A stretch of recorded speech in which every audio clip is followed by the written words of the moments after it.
Dessa vez eu vou trazer uma experiência muito interessante que eu tive recentemente. Eu vou pedir para vocês desculpas, tá? Porque tem um grilo novamente aqui incomodando a gravação do meu vídeo, mas eu tenho que gravar mesmo assim, porque tem algo que eu quero compartilhar com você. Então, nos acompanhe até ao final deste vídeo, até a conclusão. Recentemente, discutindo a respeito da divisão no meio do protestantismo com um amigo, ele me falou que a divisão é permitida por Deus. E eu, não, amigo, Deus não permite, Deus não aprova a divisão. A divisão não é coisa de Deus, não é projeto de Deus. E esse meu amigo, ele me apresentou algumas razões, segundo ele, bíblicas, na tentativa de provar que a divisão é permitida por Deus em alguns casos. Olha só aqui na tela, vou colocar para você ver, parte da minha conversa com esse amigo, onde ele cita 3 ocasiões que, segundo ele, Deus permitiu divisão. Olhem aí na tela. Dessa forma, ele pretendia provar que o protestantismo é válido, porque, segundo ele, haviam erros na Igreja Católica e daí foi necessária a divisão. Vamos lá. A primeira situação que ele diz que o Senhor permitiu divisão é quando as tribos de Israel abandonam o Senhor, segundo ele, quando houve uma idolatria, segundo ele. E o reino de Israel foi dividido no reino do norte e no reino do sul. Outra ocasião é Abraão e Ló. Deus permite a divisão naquela situação. E a última situação que ele me apresentou, na qual, segundo ele, Deus permite a divisão, é quando os apóstolos se separam. Creio que ele falava da situação lá de Paulo e Barnabé. Então nós temos essas 3 situações que, segundo esse amigo, que é protestante, tentou usar para validar as divisões do protestantismo ou o rompimento protestante com a Igreja Católica. Vamos tratar das situações que ele apresentou.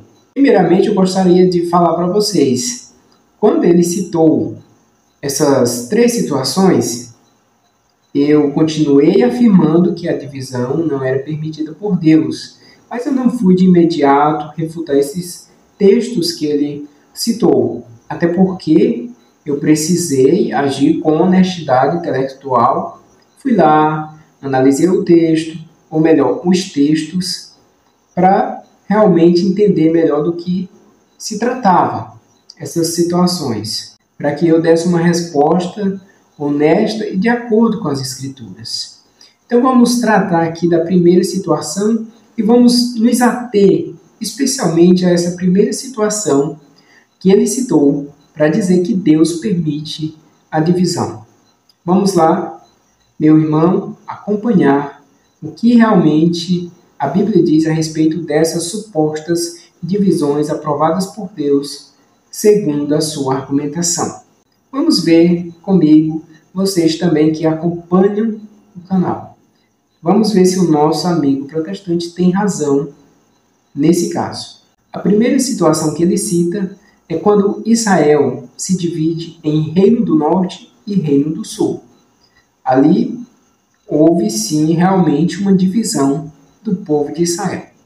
Segundo o nosso amigo, isso foi aprovado por Deus, Deus permitiu, porque havia erro. Realmente eu tenho que concordar que Deus permitiu, mas eu não vou concordar jamais que Deus ele aprova divisões, que Deus acha bom, que Deus vê com bons olhos. Essa não é a visão bíblica a respeito da divisão no meio do povo de Deus. Realmente ele está correto quando ele diz que o povo de Israel, o povo de Deus, do Velho Testamento se dividiu. Porém, a argumentação desse nosso amigo foi um verdadeiro tiro no pé. Por quê?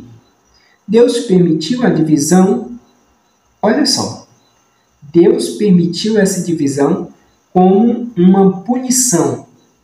Ou seja, a punição, ela não é boa, ela é um castigo.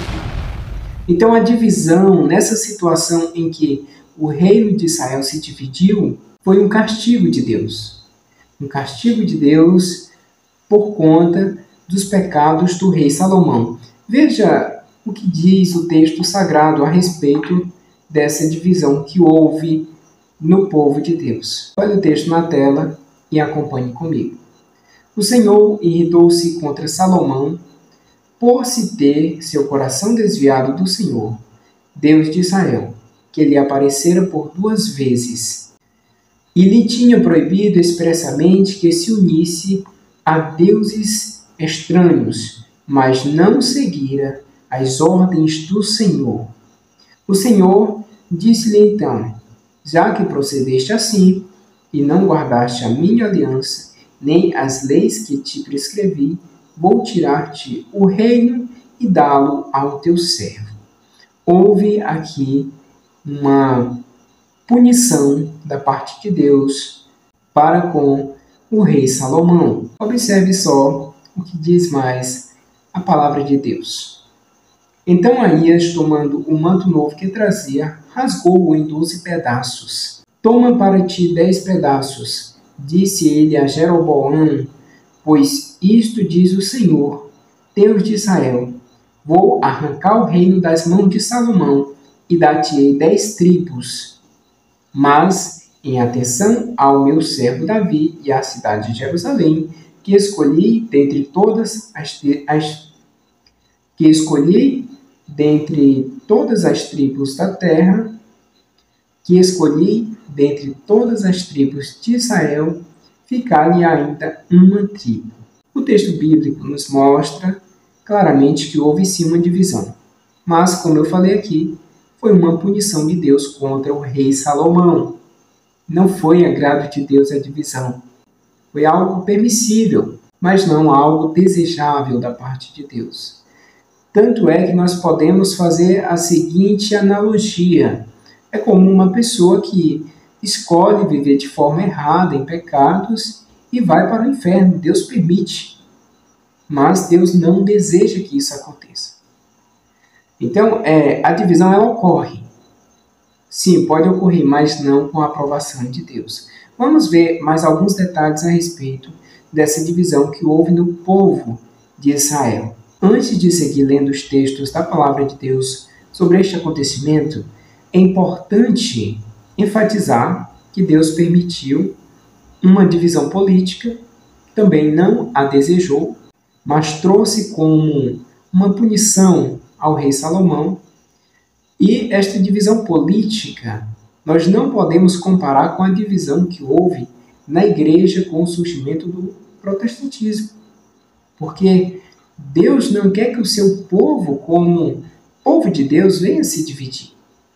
É importante lembrar que no Velho Testamento houve uma divisão política.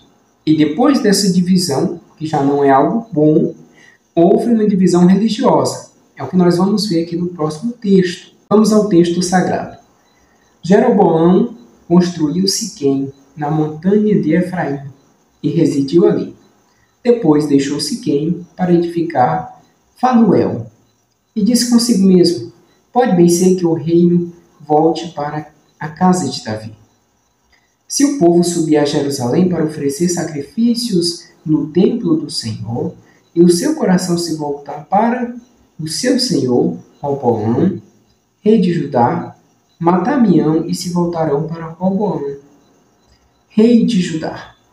Depois de ter refletido bem, o rei mandou fazer 2 bezerros de ouro e disse ao povo: basta de peregrinações a Jerusalém. Eis aqui, ó Israel, teu Deus que te tirou do Egito. Veja a consequência da divisão. A divisão jamais irá resolver problemas. Ela trará mais problemas. Houve uma divisão política e agora uma divisão religiosa. O local de culto do povo de Israel era no templo, era em Jerusalém. Lá se cultuava o Deus de Israel. O rei Jeroboão, temendo que o povo se voltasse para o seu antigo senhor, o seu antigo rei, proibiu o povo de cultuar ao Deus verdadeiro em Jerusalém, fazendo assim 2 bezerros de ouro, trazendo a idolatria. Aqui nós vemos que esse rei, nessa tentativa de impedir que o povo se voltasse para o seu antigo senhor, ele faz uma loucura, um ato de idolatria. Nós vemos a consequência negativa da divisão. Ou seja, meu irmão, você que trouxe essa argumentação, a divisão, ela jamais resolverá o problema. Salvo engano meu, se nós prosseguirmos lendo o que aconteceu com esse reino dividido, especialmente com as 10 tribos lideradas de início pelo rei Jeroboão, nós poderemos observar que esse povo, esses reis que lideraram essas tribos em sucessão, nós podemos notar que a idolatria foi muito pior que a idolatria da outra parte do reino dividido. Portanto, se formos fazer uma analogia com o protestantismo, como pretende o nosso amigo, nós vemos que a divisão não resolve o problema e que a parte que saiu, que rompeu naquela época com o antigo rei, com a sucessão dos reis, ali com os reis de Judá, essa parte, essas tribos, elas se tornaram mais idólatras. Então, se você for trazer para o protestantismo, você terá que admitir, por analogia, que o protestantismo é mais idólatra que a Igreja Católica. Ou, pelo menos, contém mais erros que a Igreja Católica.